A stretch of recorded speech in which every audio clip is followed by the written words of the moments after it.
Well, Matt Busby's without doubt the greatest manager ever lived. He was very different. In other words, he was always with the players and understanding the players. And as a manager, I mean, he wanted football to be played the way it should be played. You've probably heard the name Matt Busby, the gentle revolutionary who built Manchester United into a dynasty. But what most people forget is what he actually started with: a bombed-out stadium with no running water, zero managerial experience, and a philosophy so simple it seemed impossible. Just tell your players to go out and enjoy themselves. If you care about football history, you already know the headline numbers: 5 league titles, 2 European Cups. But the real story is how one coal miner's son rewrote the entire blueprint for youth development and proved that faith could triumph over tragedy. Because this was more than just a winning era. It was a revolution, transforming United from post-war rubble into European royalty, replacing proven champions with untested teenagers, and rebuilding from a catastrophe that should have destroyed everything. Each time I come around for the first week or two, I wanted more or less to die. I knew something terrible had happened. Munich shattered everything, yet from that devastation, Busby built something eternal. Because his philosophy was never about tactics. It was about belief, humanity, and making football beautiful again. So how did a homesick 17-year-old who nearly quit the game become the architect of modern football? And why did his greatest triumph come exactly 10 years after his darkest day? The broken start. Matt Busby was born in a pitman's cottage in Orbiston, Scotland in 1909. His father and all his uncles were killed in the First World War. At 15, young Matt faced a choice: pursue his dream of becoming a teacher or go down to the pit to feed his family. When he's 15 years of age, he seen the hard times my mother was having, rearing 6 of us, 4 sisters, Matt and I. And he left Our Lady's High School at Motherwell at 15 years of age to go down a pit to help my mother out. He's never regretted not only never been a school teacher, he's never regretted going down the pits, although he thinks it still taught him something in life, to be grateful for any little small mercies. The pit taught him gratitude, but professional football offered something more: hope. In 1928, Manchester City signed him for €5 a week. The doubter. But Manchester wasn't home, and young Busby wasn't ready. At 17, leaving Scotland for the first time, the loneliness crushed him. The place was strange, the faces unfamiliar, and nothing felt right. For 2 years, he struggled. His form collapsed. His confidence shattered. One Sunday night, I remember I had my case packed, and I thought to myself, I must get off out of here. I was so disappointed, disillusioned in every way. And I was in lodgings with an older player who was in the first team, a chap called Phil McCloy, who, when he came in and saw me with this case, he says, what's this you're doing? I said, well, I feel as though I'm getting nowhere here. He says, what's the case packed for? I said, I'm going to go home. He says, you're going to go home? What are you going home to? Don't you be silly. Now, you give it a little more time. Things will work out. One conversation, one older player, one decision to stay. Without it, there'd be no Manchester United as we know it. The foundation. After the war, Busby, now 35, received an offer. Manchester United wanted him as manager. There was just one problem. It was not an easy assignment. The ground had been blitzed. They had an overdraft at the bank. What is more, I had very little experience. I had no experience as a manager, and I felt they were taking a great risk in appointing me. All I had, apart from playing experience, were certain ideas as to what the manager should do, faith in those ideas, and faith in the future of the club. Others who'd seen the destruction thought it was impossible, but Busby saw something different, a chance to build from nothing. I happened to be in Manchester stationed in Manchester when the Blitz came to the city. And I saw Old Trafford a few days after it had been blitzed. And when I looked at it, I thought, well, that's the end. There'll never be another football team here again. Tommy Curry was trying to keep things going then. And there was no water running into the place to even to have a wash so that the players could train. And it's the most amazing thing that this club now and this ground has risen from this. This is a tribute to Matt Busby. Busby's first signing proved crucial. Jimmy Murphy, his fiery Welsh assistant. Together, they would build something unprecedented, the philosophy. In an era obsessed with tactics and rigid systems, Busby had a revolutionary idea. Trust your players. Let them play. Set them free. Make them smile. He was lovely. He never said anything. He didn't have to. Just the fact that he was there made you want to play. And he just came out and he said, boys, keep going. I mean, we can still win this. And that was basically all he ever said to us. And he said the same every league game. Every game we ever played. Go out and enjoy yourself. That was his philosophy. And that's what we did.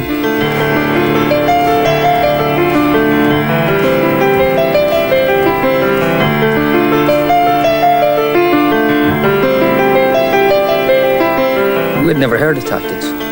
We never planned anything. No tactics, no fear, just freedom. It seemed too simple, too idealistic for professional football's brutal realities. But philosophy backed by talent is unstoppable. And in 1948, Busby got his chance to prove it. FA Cup final at Wembley. Manchester United versus Blackpool. His aging veterans delivered, winning 4-2 with football that made people believe again. Johnny Carey, who was the Republic of Ireland player and at that time was an immense player. Actually, he played in every position in the club except goalkeeper. But he was an inside forward and I converted him to a full back. And of course from there, he was immense. And not only that, he was a great help to me and a great captain.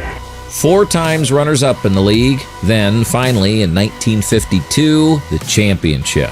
Philosophy vindicated, reputation established. But Busby wasn't satisfied. He had a bigger, more dangerous vision. The gamble. 1952 league champions. A proven, successful team. Then Busby did something unthinkable. He decided to replace nearly the entire squad with teenagers. We had won a championship in 52, and I felt at the time that there was need for a change. Some of the players were getting over the top. And I remember I was going to play a friendly game in Kilmarnock. And I started ticking over in my mind, now, should I put a few of these lads in or shouldn't I? And I remember walking around the Toon golf course, where probably you've played golf in the past. And I spent a morning going around thinking, will I do it, And eventually I decided, and I put 5 or 6 of the young boys in. And when Busby looked back at the decision, he often wondered how he'd found the courage. The team had just won the championship, but some players were aging. It was a tremendous gamble, replacing proven champions with untested youth. It worked. The Busby babies were born. Duncan Edwards, Eddie Coleman, David Pegg. Teenagers winning league titles by 11 points. I would say without any, I have no doubt in my mind, which was the greatest side, and that was the Pre-Munich side. Because Arthur, there's even young boys, 19-year-old and 20, we were winning the English League Championship by 11 points. 9 points, staggering. And they looked as though they were going to carry everything in front of them for a few years anyway in English football now. But the youth revolution came with a terrible price. Not every boy made it. Busby called it a terrible thing, watching promising teenagers lose their spark at 18, 19, telling them their dream was over. He felt every rejection, every disappointment. Yet, he pushed forward, building towards something extraordinary. European glory beckoned. Then came February 6th, 1958. The tragedy. Munich Airport, the plane carrying Manchester United home from a European Cup tie crashed on takeoff. 23 people died. 8 players, 3 staff members, 8 journalists. Duncan Edwards, the greatest talent Busby had ever seen, gone. Eddie Coleman, David Pegg, Tommy Taylor, Roger Byrne, the captain, all gone. Busby himself lay in a hospital bed, twice given last rites. I was in the mind when I was ill in hospital at the time in Munich. Each time I go around for the first week or two, I wanted more or less to die. I knew something terrible had happened. I knew that. With fleeting glimpses, I remember me lying just inside with all these sort of chairs and bodies all over the place. And I remember the doctor saying something about, this one has died. And I knew it was, eventually I think it was Frank Swift. But with this, I felt each time I come round I didn't want to live, I wanted to die. And this went on for 2 weeks. Football seemed impossible. Yes, I do remember. It was a terrible, terrible experience. And I remember my feelings when I did come to a bit of sanity and realised the whole situation.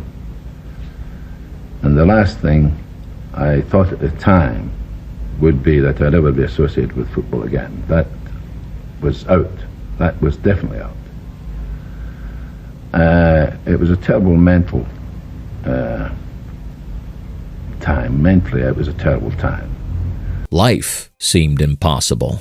For weeks, Matt Busby wanted only one thing: to die with his boys. What came next would define him forever. The return. Then his wife Jean spoke the words that would change everything. The words that would bring Manchester United back from the dead. And all of a sudden, Jean had said something about, look, this is your life, this is something you've got to do, you've got to face it. You've got it in your mind, and these boys probably would want you to go back, and all on their lines, and it started a little seed again, and I got this little bit of urge saying to myself, all right, yes, I think I'll try and go back. And as the days progressed, I said, yes, I'm going back. The ghosts never left. Busby felt them pushing him forward every time he entered Old Trafford. This time, he wouldn't wait for youth. He bought Quixel, Cantwell, Hurd, then Dennis Law for a record €115,000. The entertainer, the aggressor, everything he needed. And from Munich's wreckage, Bobby Charlton survived. He was great in every way. If he put that jersey on, no matter at the height of his career, he was playing for 90 minutes. If we were playing a small club, it didn't mean any difference. He never relied on his name. You never saw him easing off and saying, we're playing this. But he was an example that way. He gave everything he got all the time. And of course, the qualities he had were tremendous. His tremendous rhythm in his movement. That is something that you very rarely see. He used to glide past people in ease. The pieces were assembled, but there was one prize Busby needed above all others: the genius. George Best, skinny, shy, devastating. A 15-year-old who arrived at Old Trafford and immediately went home. Homesick, overwhelmed, done with football. Best left, but Busby remembered that something, the way the boy moved, that spark you couldn't teach. And I decided to write to his father. And I wrote, Dear Dick, I understand the boy has gone home. I well understand his feelings. If there's a change of mind, do please get in touch with me. Well, instead of a fortnight, I got a letter from him saying young George had come in and said he would like to go back and try it again. And how fortunate we were, he'd come back and tried it again.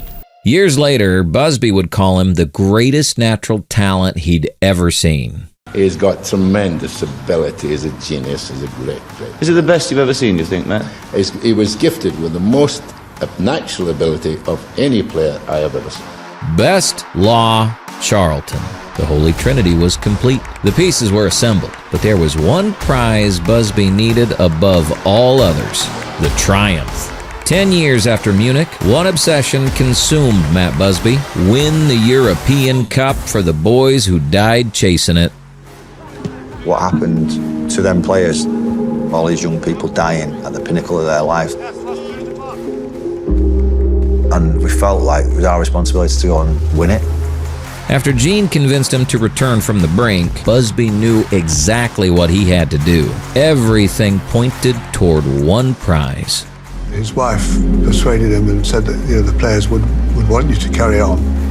So that European Cup then became his main objective.